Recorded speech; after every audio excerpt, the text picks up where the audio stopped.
Hi, I'm Adam Spencer, founder of the Day One Network, which is bringing the history of the Australian startup ecosystem to you. I believe in founders. It's why I do everything I do at Day One and our media company, W2D1 Media. And that's why the Day One Network exists, to create helpful content for founders. We've got some great shows in development, but a large part of what we do couldn't be done without support from our partners and sponsors. And I couldn't be happier than to be working with NTP, who get community better than any other technology recruitment company out there. A Newcastle company like mine, NTP are invested in seeing the growth of the local tech community in Newcastle, Sydney, and more broadly Australia. So thank you, NTP, for helping us bring helpful content to founders and the startup community in Australia. Back to the interview. Hi, I'm Adam Spencer, founder of the Day One Network, which is bringing the history of the Australian startup ecosystem to you. I believe in founders. It's why I do everything I do at Day One and our media company, W2D1 Media. And that's why the Day One Network exists, to create helpful content for founders. We've got some great shows in development, but a large part of what we do couldn't be done without support from our partners and sponsors.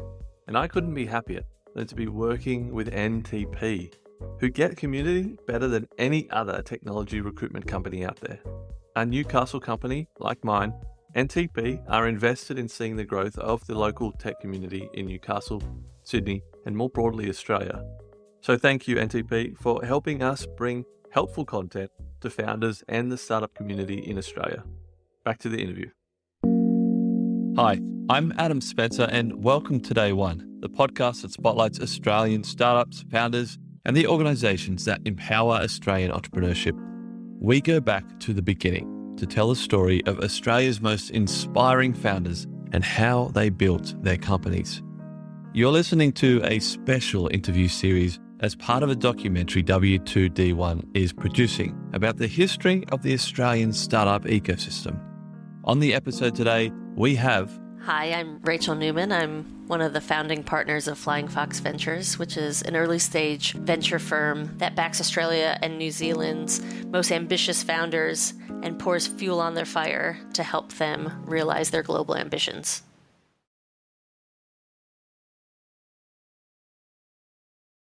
Well, I would say I first got involved in the startup ecosystem in Australia probably in, maybe 2015 when I came and launched Eventbrite as managing director.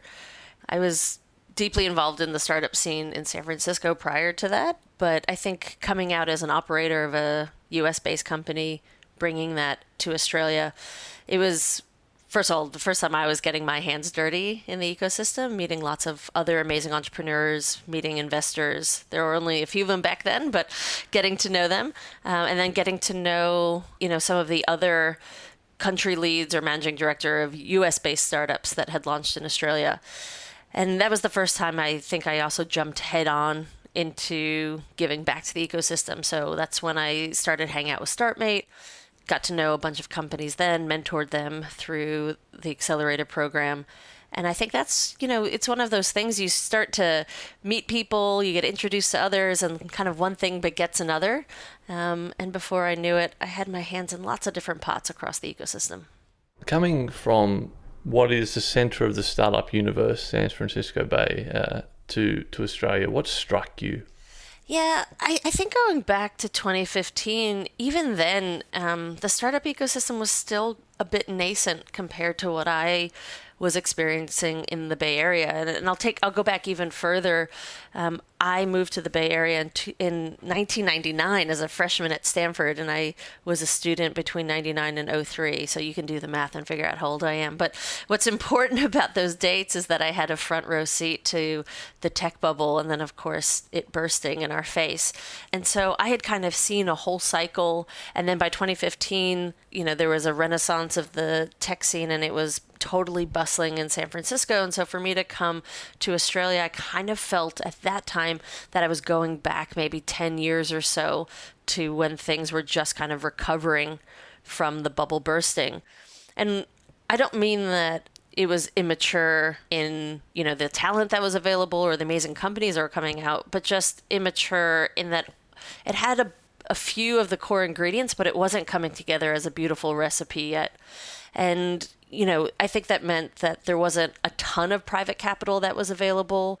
There were certainly amazing, talented people who were having a crack at companies, but it still wasn't, I think, a mainstream viable job option for, young, smart folks coming out of school.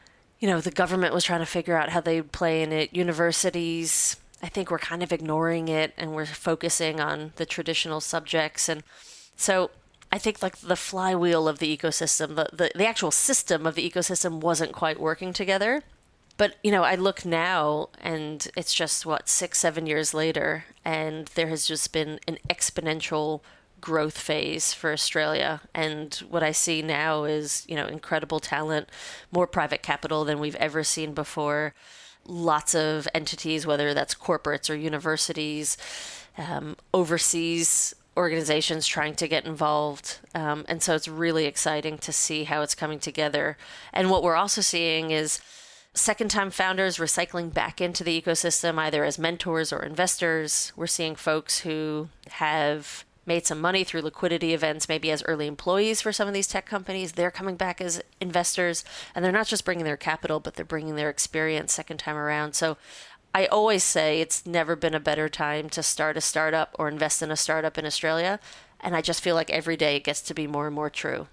That life cycle that you just outlined, that virtuous cycle, is that the same kind of trajectory or path that you saw in Silicon Valley? Yeah, I mean, lots of people talk about the PayPal mafia, for example. Those are a handful of people who were either founders or early employees at PayPal, learned a ton as operators, made a ton of money as well, and they went off to found the whole second generation of companies that came out of that. And we can actually look at super successful entrepreneurs and investors and trace them back like a family tree, back to some of those early PayPal founders and employees. And so it's going to be really exciting to see who is our PayPal mafia equivalent in Australia. It could be Canva. Canva just had a large fundraise that for the first time had a big secondary sale where lots of employees had an opportunity to have a liquidity event. So maybe we'll see some, Canva employees show up as founders, as investors, as angels, as mentors. We'll see who's going to be the winner in kind of cycling that next gen. But we're at that really critical point where enough companies are reaching a maturation phase where they're throwing off grown-ups. And I don't mean grown-ups age-wise. I just mean like been there, done that experience. And it's going to be very exciting to see what they do next. What prompted you so managing director of Eventbrite in Australia, in Melbourne, left there in 2016, start of 2016. Can you tell me the story of how Launch Vic came to be? Yeah. So I'll tell you, in 2016, the point that you mentioned, I left Melbourne to go back to San Francisco, actually to go back to Eventbrite in a global strategy capacity. But during that time, I had met actually Philip Dalidakis, who at the time was Minister for Innovation, Small Business, and kind of looked after the startup space. We had met because I had done quite a bit of work, having brought Eventbrite to Australia and then making Melbourne my home. I got to know folks in the Victorian government and became a bit of a poster child, trying to lure other American companies who wanted to post up in Australia, trying to lure them to Melbourne to call home because of all the fantastic things that Melbourne can offer, as well as, the government putting together some pretty exciting incentives. So I got to know the Victorian government just through that capacity. And I don't know the full details of the LaunchVic origin story. I just know that I was asked to be part of the founding board as this entity was standing up. And it very much was a startup in and of itself. So it's a startup of the government trying to serve startups. And like a startup, it was a roller coaster ride. There were lots of ups, lots of downs, times where we knew exactly what we were doing, times where we were fumbling through the dark and just trying to figure it out. So it took a while for us to figure out who was the right person to lead it. And obviously we had the amazing Kate Cornick come on. She was, technically the second CEO, but the kind of the permanent and enduring one. And she has just done such an amazing job with that organization since coming into the helm. And at the time where she took over, I think the board was, 10, 12 people, and I think the actual organization was maybe 2 or 3. So it was very clear that we didn't need a board of that size, and we just were of that size just to get it stood up and to figure out the strategy and get great people into the building. And so many of us kind of slowly peeled off once we knew that Kate had full control of the reins and let her do her thing. So it was an absolute privilege for me to, serve on the board during those formative times. And actually, that's where I tend to do well, is during the formation of things, the launching and starting of things. When it's ongoing governance, there are definitely better directors out there to, continue to make sure that the wheels are on the bus and they're all moving in the same direction. So they have a very strong board right now who's able to uphold that governance and continue to make sure that they're, staying at the forefront of the Victorian startup ecosystem. But it was a great opportunity for me to participate during those early days. What attracted you to the investing world? Yeah, so the story there is, I had actually in San Francisco when I was living here, the rules are different. So you don't have to be a sophisticated investor in the same way that you did in Australia, which just basically means you don't need to be as rich. And so I had like a few little opportunities to dabble and write some small checks. And I didn't do it very thoughtfully or very methodically, but I got excited about the idea that I can just put my money where my mouth is. If I am high conviction on something, if I have, we call it, an unfair advantage, meaning like I know the industry or I know the founders, why not throw a little bit of money in and see what happens? And so what happened when I came back to Australia after living in San Francisco once again, because there was a back and forth period, a few things happened at the same time. One was Eventbrite had an IPO, so that created a liquidity event for me personally, and it gave me the financial situation to be able to participate in a high risk, high reward asset class. And then I met 2 founders. I met the founder, Ryan Stewart, of a company called Capiche, and I met him up at the Myriad Festival up in Brisbane, where he was pitching his company, Capiche. And then shortly thereafter, I met Jason and Zach, the founders of Tixel, which is a Melbourne-based company, but I also met them in Brisbane, funny enough, at the Collider Accelerator. And those 2 companies, I immediately understood the customer pain point they were trying to solve, because I don't know how to do lots of things really well, but there are 2 things that I actually do know how to do pretty well that I honed when I was at Eventbrite. And one of them is the industry of live events and ticketing. And that's the space that Tixel played in. And then the functional expertise of taking customer feedback and converting that into meaningful product and services to unlock growth. And that's what Capiche does. And so, I met these founders. I said, wow, I really understand the problem that you're solving. You're tackling it in a really innovative and very clever way. And I feel like, 1, I understand it, but 2, I think I can help you kind of bend the arc of your growth trajectory here because of my network, my experience, and maybe some of the advice I can give you along the way. So I decided those are the first 2 checks that I wrote in Australia. And so I was very much following what is my industry expertise, what's my functional expertise. And then I started to meet a bunch of companies that were in the area of just that I really want to learn in. So I'm quite passionate about gut health. I have like a whole thesis around the gut being almost more important than the brain. And I met the founders of a company called Mindset. They were at StartMate and I was their partner. They have a product now called Nerva, which uses hypnosis to alleviate symptoms of IBS. And then I also met the team at Microba. I met them at a pitch contest in Sydney. And so I thought, wow, I really believe in this space and this company. What better way to learn as much as I can than put a check in, and then I get a front row seat to learn about this area that I am both bullish on, but also really want to learn about. And so then my investment thesis was go to the functions that you know, the industries you know, and then the places you want to learn. And then once you write your 5th, 6th check, then it starts to take off. Like then the check writing curve looks like a startup curve. So it's like it takes a long time to write your first 1 or 2 checks, and then before you know it, you're writing way too many. So then it was just about finding incredible founders and backing them. When they knew their problem space better than anyone else, they were able to, again, come up with really interesting, thoughtful solutions to these customer problems.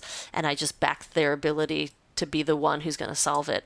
And then Flying Fox came about because I was a very active angel myself, and I had lots of people coming up to me saying, hey, how do you do what you do? How do you learn how to do it? So how do you have either the competence or the confidence?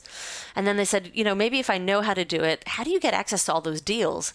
And at an early stage, in order to write like 10 solid checks a year, you should be looking at about 1,000 companies. And not everyone has access to deal flow that is that order of magnitude so that they're getting enough sniffs so that they can get, 10, 15 high quality deals at the other end.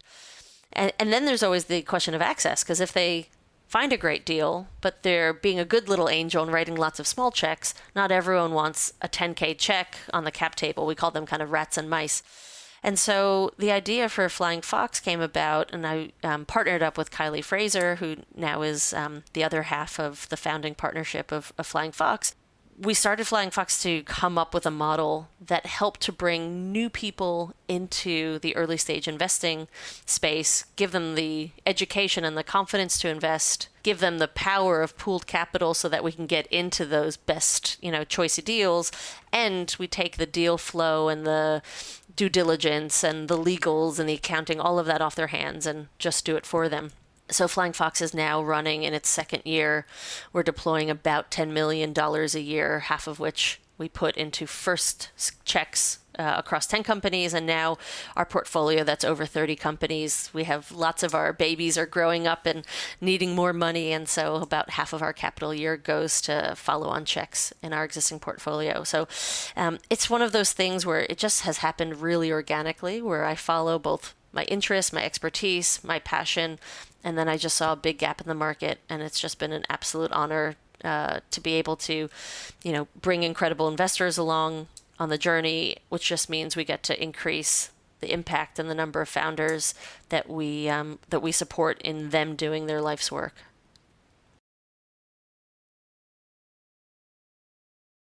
You've had like a front row seat to the ecosystem, especially in Melbourne, being involved in Startup Oz, being on the board of Launch Vic, running Flying Fox. What are some of the biggest challenges that you've seen this ecosystem face? Or like what gaps do we need to fill? Yeah. Listen, I know for the last few years, it's obviously been a hot topic to talk about, diversity and inclusion, but in particular, just making sure that the presence of female founders is where we need it to be, both in, that they're seeking out capital and that they're receiving capital. Prior to, I would say, up until about 9 to 12 months ago, we never had a problem with that. Just about half of our portfolio has a female founder. We have always been able to find incredible women who are building world-class companies and backing them. But I will tell you that number has fallen off a cliff lately. And I actually talked to David Swan about this in an article that he did just last week.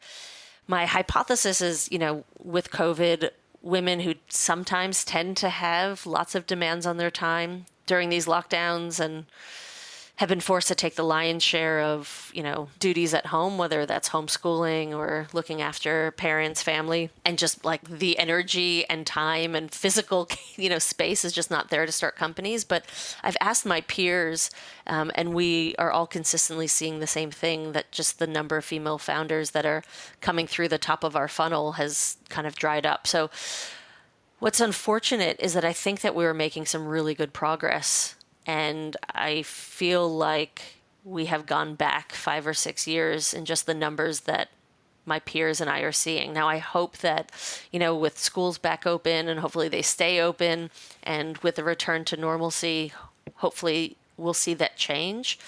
But the problem is that I invest in the super early stage. So that means that if companies right now, if women aren't starting the companies, we're going to have an impact of that missing birth rate for a few years down the track. So I guess my call to action is just as many women out there who are sitting on an idea or are thinking about starting a company, please take a crack now. There's never been a better time with just the amount of capital available and the talent that's there. And we need you. We need your ideas. We need your operational skills. And, we're looking to back you. So I think that's been one of the challenges. With Startup Oz, we had a few choice issues that we tried to push, some which we got some successful changes made, some that we didn't. I think that, immigration and talent continues to be something that Australia needs to think really critically about. We are still a net importer of talent. We have incredible talent in Australia. That's right.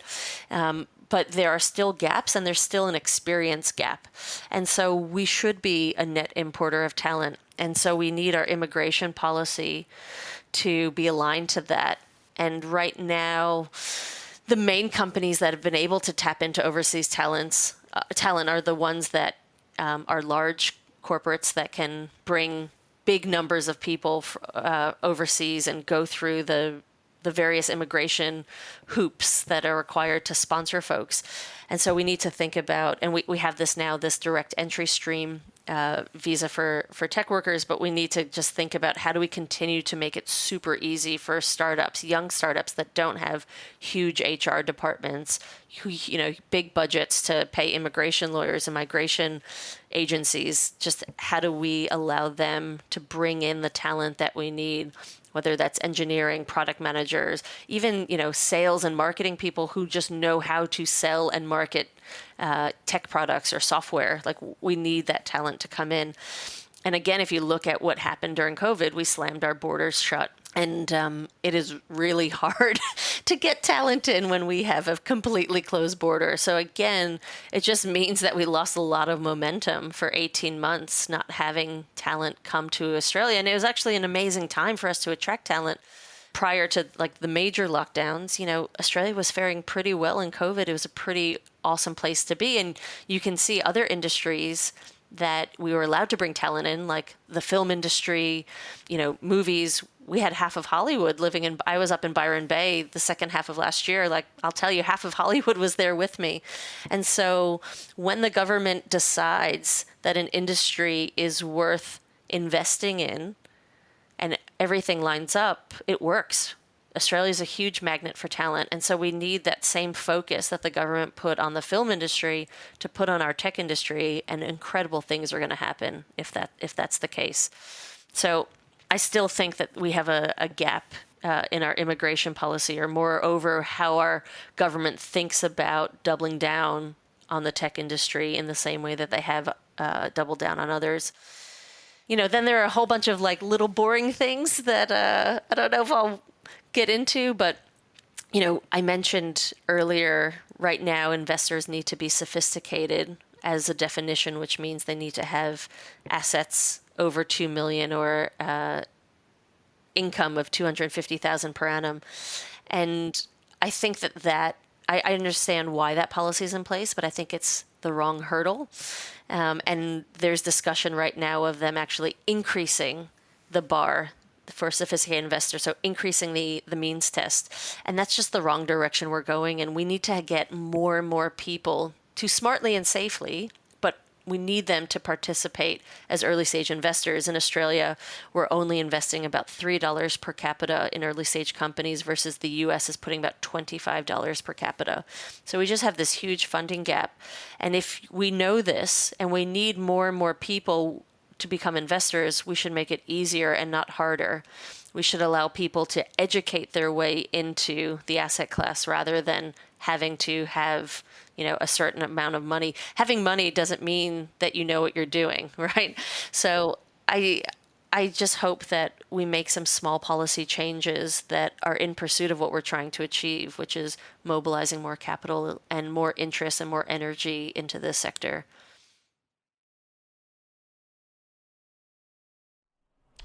I normally ask this the advice question, which is asking, what advice you would give a founder, what one piece of advice you would give a founder. But I'll also add, pick either of these. What one piece of advice would you give a new investor, or what one piece of advice would you give a new founder, or both? All right. So the piece of advice I'd give a new investor is, first of all, there are two sides of this coin. The first one is just get started, and the second one is, but if you're going to write your first check, be ready to write 10. And the reason I say that is because there's this thing called portfolio theory. And it's kind of like if you're going to roll the dice, it's very rare that on the one, if you roll once, that you're going to get the number you want. But if you roll many, many, many times, or you've many times at bat, if you prefer a sports analogy, you're much more likely to hit a home run or whatever the equivalent is in cricket. And so the way that you do that is by having a big, diverse portfolio. And so one of the biggest mistakes that I see is I meet folks who are just getting started, and over the course of a few years, they're like, oh yeah, I've invested in a few companies. It was, my cousin's college roommate's brother's company, and yeah, a second one over here. And the last time I had looked at the data, which was about 2 years ago, the average number of investments per angel in Australia was 2.7 investments, which was a statistical guarantee of $0.0 return. And so we need to make sure that people are investing safely, and that means having as big and as diverse portfolio as you can muster. And so the advice that I give folks is think about the number the instinct that you have on the check that you want to write, and instead take a zero off the end of that and add it to the number of checks you're going to write. So if your gut was saying, I'm going to write $100,000 into my brother's cousin's roommate's company, pull back and instead write 10K checks, at least when you're getting started. When you are starting to invest, you're going to make all sorts of mistakes. It's much better to make mistakes when the check size is small and when you have lots and lots of at-bats. The more revs you have, the more you're going to learn what to look for. You're going to learn your own personal taste and your own personal investment thesis, and you're going to just get better at that pattern recognition. So in the beginning, at least, go for a high rev, low check size strategy. And if you can't get into a cap table because you have a small check, either go in through a syndicate. Flying Fox is one of them. There are others, or get 5 friends together, and together you're 50K, and the company's more likely to take 50K from 5 friends than they are 10K from you alone. So there are different ways to do it, but definitely when you're getting started, go for lots of small checks rather than a few big ones. Advice for a founder. So first of all, I'm very conscientious to never give directions to places I haven't been, and I personally have not been a founder, other than, of course, starting Flying Fox. But I'll give founders advice from an investor's perspective, and that is, if you choose to raise capital, and not all companies need to, and if that capital is going to be from a venture firm like Flying Fox, and not everyone wants to be venture backed. But if you are, I just recommend that you take some time to think about or discover how we see the world. So every investor, first of all, has her or his own investment thesis. And usually you can either glean that from their website, you can look at their portfolio and get an idea of what turns them on, what they're interested in. Or you can listen to podcasts, read articles that they've written, but really understand what does this individual investor want in the world, or like, and make sure that you are barking up the right tree. So find the investor that you think is interested in your company. But then you should think about them like a customer discovery. What is the pain that they're trying to solve, and what is the information that will resonate with them so that they can understand, what am I doing, where am I going, and where are we going to take this thing together? And so just do the same process that you should be doing in your company around customer discovery. Just do that with investors. Get inside our heads a bit, understand how we think and how we see the world, and then we'll be able to connect much more quickly. And get very excited about what another is doing. So that's just a little bit of advice if anyone is in fundraising mode. This is the last question. Keeping in mind that I'm trying to make a documentary here that will tell the whole story of the Australian startup ecosystem as honestly as possible. We want people from all corners of the ecosystem to listen to this story. Do you have a message? Is there something that you just want to get off your chest, maybe that you just think about all the time? Is something that you think the community needs to hear? I'll tell you where I think not enough attention is placed in the startup ecosystem. Listen, founders are the center of our world, and we obsess over our founders, and we invest in companies because we have found amazing founders and we back them. But for every founder, there is the first 10 employees, and then the 30 employees after that, and then the 100 employees, and the 2,000 employees. And so what the startup ecosystem actually needs from a scale perspective is we need tons and tons of talented people, not necessarily to start companies, but to join companies. And What's great and exciting about that is that it means that there's literally a place for everyone. There is a job for everyone in the startup ecosystem, because our companies are going to need talent in lots of different shapes and sizes with different skill levels, different areas of expertise. And so if you're sitting there and you are in a traditional job in corporate Australia and you just think, oh, I really want to get involved in a startup, or I want to work for these cool companies, but I don't know how, just have a crack. Just take a look at what they're hiring for, or reach out to the founder and just pitch yourself if you don't see a job description that matches up to what you think you want to do or can do, because we need people.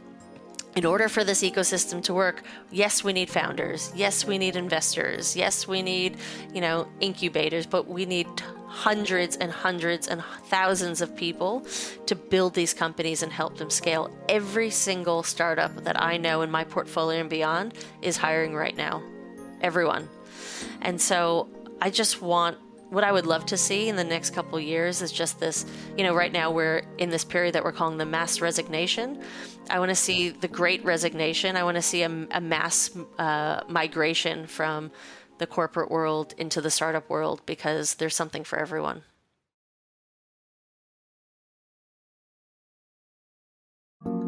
I hope you enjoyed that interview. More interviews are on the way. Follow the podcast wherever you're listening right now.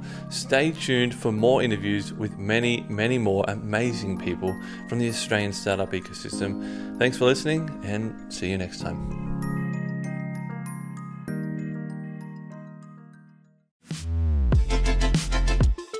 The Startup Retro is a new podcast from the team behind Overnight Success. A weekly show where we help you level up on the Australian startup ecosystem by giving you an insider's view on Aussie startups and venture capital. I'm Will Richards. And I'm Gemma Clancy. At OS, we curate the most important news and announcements across the ecosystem and explain a bit of useful context behind them. The Startup Retro podcast will follow a format familiar to our readers of the weekly newsletter, but offer an opportunity for much more discussion. So, if you want to keep your finger on the pulse of all things happening Aussie startups and venture capital, start your week by listening to the Startup Retro. New episodes every Monday, starting the 1st of July. The Startup Retro is brought to you by Day One, the podcast network for founders, operators, and investors.